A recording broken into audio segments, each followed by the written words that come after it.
Magandang umaga sa inyong lahat or good morning to all of you na naman. So ngayon, nandito ako sa aking bonsai garden. So ang isi-share ko sa inyo regarding dito sa ating mga surroundings, sa ating bonsai, isa mas maganda pag malinisan katulad nitong i-share ko sa inyo ngayong umaga na nagpatulong kami sa ibang tao na malinisan ito. In fact, nag-hire na lang kami ng naglilinis kasi hindi na ako makaya kung paano lilinisin itong ganito kalaki na area. Hindi masyadong malaki, hindi masyadong maliit, pero nahirapan din ako kung ako lang mag-isa, kaya nagpatulong kami. So may nagluno-mower, tapos ina-arrange itong mga halwa ng mga manok ko kasi hindi lang bonsai ang inaalagaan ko, pati mga manok. In fact, may silky pa kami doon. Then we have a bantam chicken here. So ngayon, punta naman tayo sa ibang area kung saan yun nakalagay yung mga ibang bonsai materials ko.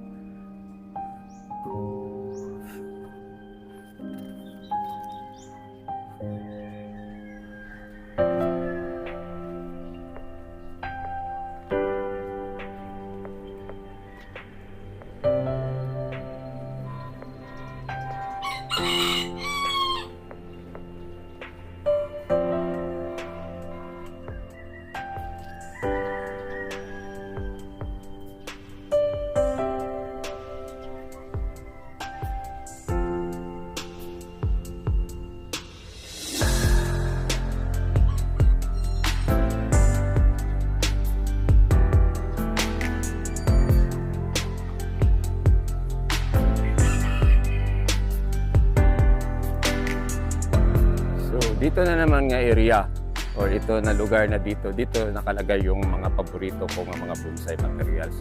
So yung mga ibang hindi ko paborito nandun lang sa likod or yung tatanim lang katatapos kasi katatanim lang baka bukas maaani na yun. So may iba pa akong pupuntahan mga lugar kasi kinahanap ko yung mga bonsai materials nga pwede matatrabaho ko ngayon or this early morning, kahit alas 8 na early morning, para ma-share ko naman sa iyo. So itong ginagawa ko, just sharing lang po sa mga beginners nga katulad ko nga mahilig sa bonsai, maganda ng tingnan.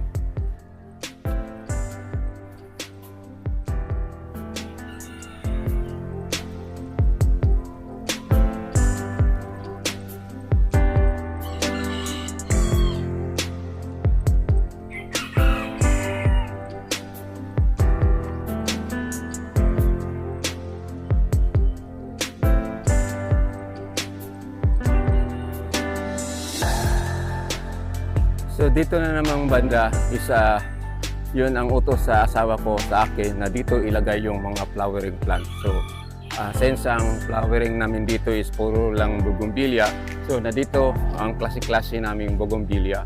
We have mga double bougainvillea, hindi ko alam double ba ito, basta mostly dalawang kulay. Katulad dito sa tabi ko is pink and white. Then we have another red and orange, so white and yung mga iba pang kulay na hindi ko na alam. So tapos that side inaayos na yun yung halwa sa aming aso na pag matuyo na yan, dyan ilagay yung aso.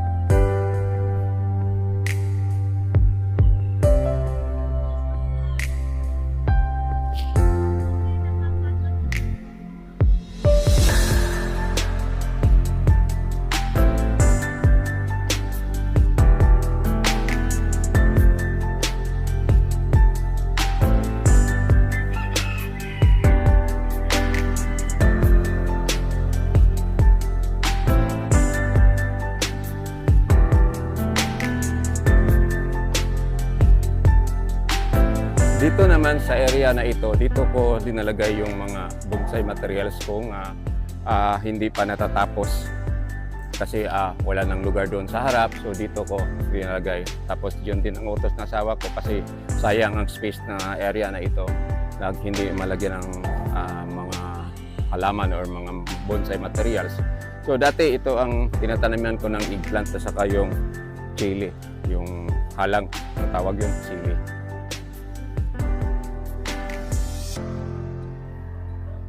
Dito naman sa badang ito or sa area na ito, iba na namang mga bonsai materials na nandito at isa din ito sa mga paborito kong bonsai materials, kaya nakalagay ito sa harap ng aming bahay. So ito is my favorite tamarind is cascade. Then ang isi-share ko sa inyo itong nasa taas, itong mga 1, 2, 3, 4, 5, 6, 7, 8, 9, 10, 10 sila ang isi-share ko sa inyo at ito is almost tapos na ito mga bonsai materials na ito at ito ang ititrim ko na lang, gupit-gupit tapos lagyan ng abono. If ever paglagay ko ng abono after a week tapos walang improvement, so that is the time na i-repot ko siya. So magsimula na akong magtrabaho. So magsimula na tayo. Ang una kong kukunin dito sa taas is dalawa. So rani pagbira.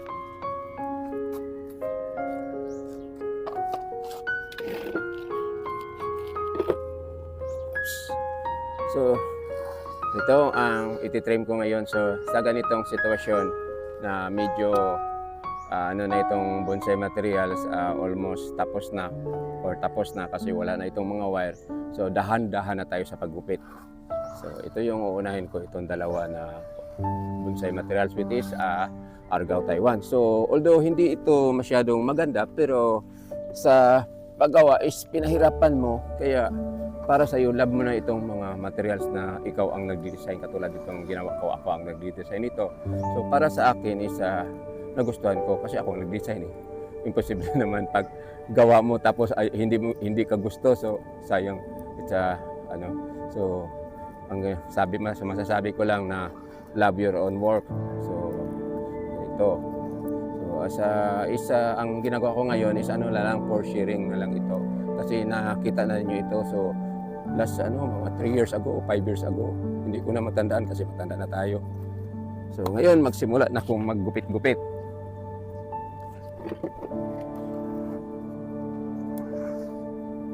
So siyempre yung mga sanganga wala sa lugar, tangtangin yan, tapos maganda, i-reduce yung, kasi maliit ito, i-reduce yung dahon, yung grupo ng dahon ba, bawasan.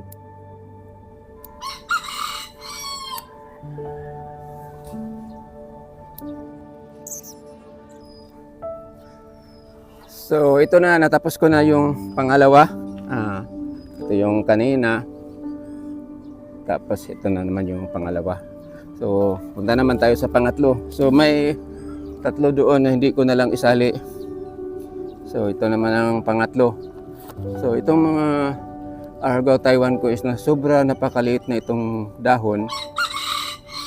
Kaya lang minsan magtaka ka kung ano nangyari kasi minsan yung gumaganito, yung parang mukubol. So, light na to at being bonsaiista.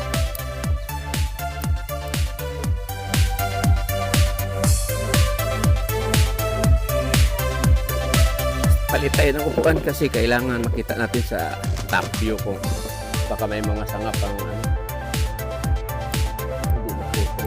bumabaw na tagas-tagas.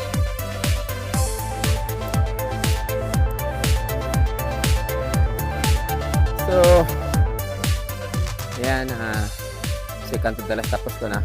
So itong pang last ko is this is the tugas bato, may cascade. Then ang nangyari ito, pinalitan ko ito ng pot na malaki. So natuwa ko kasi nag-bloom siya. Kasi yung maliit na pot na maroon yata yun, brown, parang na-trap siya. So nangiripat ko na ito, kaya lang dugay ko magdako ng punuan. So this is one of my, isa lang yata itong cascade ko na tugas bato. So supposed to be tanggalan ko na ito ng wire, kaya lang isa mga ano man siya, balik pa ba. So, ang ginawa ko lang or gawin ko nito is ano na lang, yung trimming. Hindi ko muna ito tanggalan ng wire, tapos hindi pa fine yung pagtitrim ko kasi matagal pa ito. Ang ginagawa ko is kahit masugatan itong mga dahon, okay lang. Kasi pag iisa-isa ko ito ititrim, dugay ka mahuman, matagal ako matapos. So sa akin lang na mo baga niyang dahon katulad nitong nangyari ngayon. So natutuwa ko nito kasi ano siya, tawag dito, kaning naglabong ba, nilagbong. Pero nidagko po yung dahon. So lapit na ko matapos. So dali-dali yung lang ni kasi pag mataas kayong video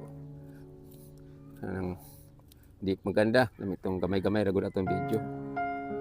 Yeah, so ito na.